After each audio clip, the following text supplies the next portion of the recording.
Hey guys, Hurricane Hit here, and I'm going to give you a breakdown of the 4 basic punches of boxing, which is the jab, the cross, the hook, and the uppercut. Okay, so now all my guys who are orthodox stance, you're going to stand left foot, left shoulder forward. If you are southpaw, you're going to stand right foot, right shoulder forward, okay? Now when you throw your punch, okay, everybody in your stance, when you throw your punch, you punch with the 2 big knuckles, so make sure that you turn your wrist over nicely, okay? Make sure you turn your wrist over when you throw your punches. Now, so for a jab, okay, we're going to the 1, and with the 1, it's a straight punch. Actually, the 1 and the 2, the jab and the cross, are both straight punches. So when you throw that jab, you want to push off the rear leg, stepping forward, okay? Pushing off the rear leg, stepping forward, right into your target. You want to shift that weight right into your target, okay? So you're turning the wrist, pushing off the rear leg, stepping with the ball of your left foot, okay? Coming right back to your stance. So how would that look if we was to do it on a bag? We get down a little low on this bag, and we throw that jab. We throw that jab, okay? If we was to do it on a bigger bag, heavy bag, let me show you from this side. We throw the jab, okay? Turning the wrist, and shifting our weight right into the bag. Now, guys, what I want you to be mindful of is when we throw the jab, we tuck our chin. We get up underneath our punches. So we tuck our chin, making sure that we are defensively protected on the other side, okay? So check it out one more time. Throw the jab, and I'm protected on the left-hand side. Coming to our second punch, the cross, okay? The 2.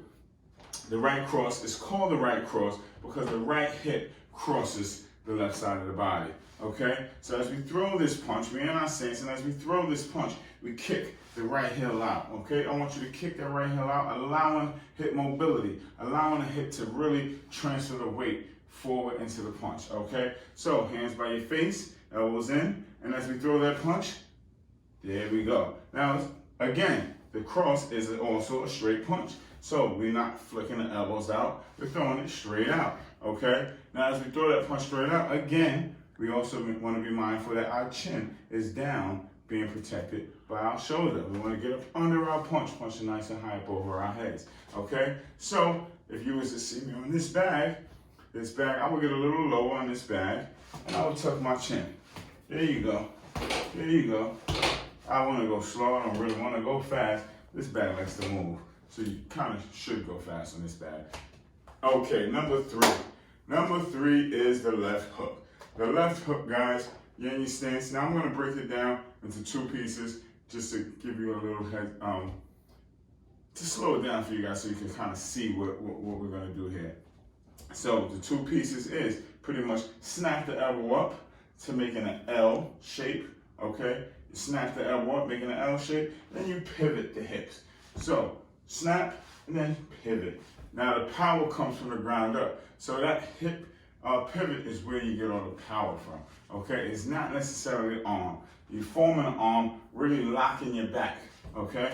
And then you give me the hip pivot to generate the force that you need. And when you're doing a hook, what you're doing is shifting the weight to the back leg, okay? So it's two movements that you're gonna break down to make one movement, okay? Now, how I like to teach the hook is by throwing your elbow.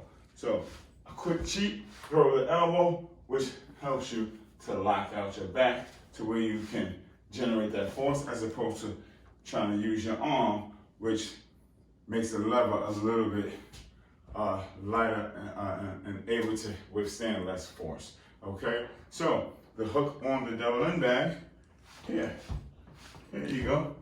Now the hook, be mindful, the hook is a close range punch, okay? You can throw it far if you need to, but it's a close range punch. So on the heavy bag, we want to be right up here when we throw the hook.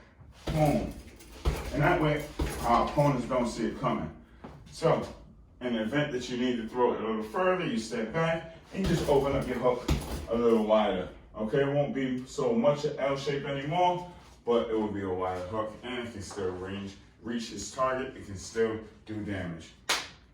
Last but not least, guys, we have the uppercut, punch number 4, okay? The uppercut now, same position as always, hands by your face. All we do is actually just twist the wrist, twist the wrist, okay?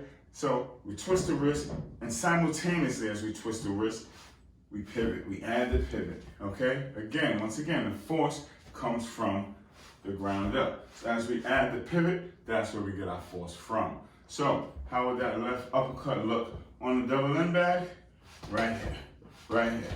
Again, it's also a close range punch, okay? Now you can shoot the uppercut out a little further if you need to, but typically it's a close range punch.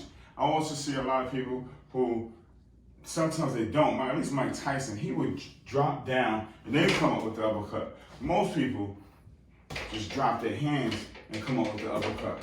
Now you don't want to do that because that leaves you exposed. It leaves you wide open. You don't want to take no chances in boxing. You want to be fully covered. You want to be fully defended at all times. So hands by your face, always, and just twist. These short, sweet punches right here, nobody sees them coming. You know, so those are the punches that hurt, the ones you don't see coming. Those are the ones you want to practice. Okay, so once again, let's go over the 4 punches: the jab, the cross, the hook, and the uppercut. Quickly, jab, cross, hook, and uppercut. There are your 4 punches, guys. Hurricane Hit here. Till next time, if you have any questions, feel free. Definitely check us out on YouTube. Subscribe to our channel, Hurricane Hit and Boxing Express. Till next time, guys, be the storm.